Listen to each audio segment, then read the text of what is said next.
Brian, the Automan here. Today we're talking about emergency roadside kits, or what you should have in your vehicle, especially if you're trekking around this time of year and it's a little chilly out, or you're heading up to the mountains. A lot of us go skiing or snowboarding, or just go up to the mountains to enjoy a day with a family. Either way, there's some important things you should have with you just in case you get in a situation, without question. Number one, always make sure you have a cell phone that's charged with you. Obviously very helpful. Do they always work in every place? No, but it's good to have. You can call AAA or some other assistance if you need it, if you're in an area you have a signal. I often recommend that besides having a good spare tire with your vehicle, we have a little tire pump. This can save you a lot of times not having to wait for somebody to come along.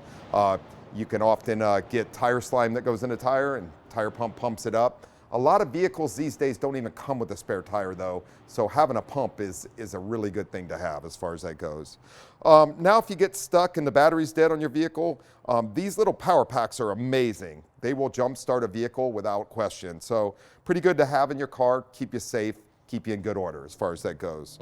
A little safety kit with everything from a poncho to a safety blanket that'll keep you warm. These are all great things you should have in your vehicle to keep you safe. Watch for the Automan Fridays on the CW San Diego, sponsored by the West Automotive Group.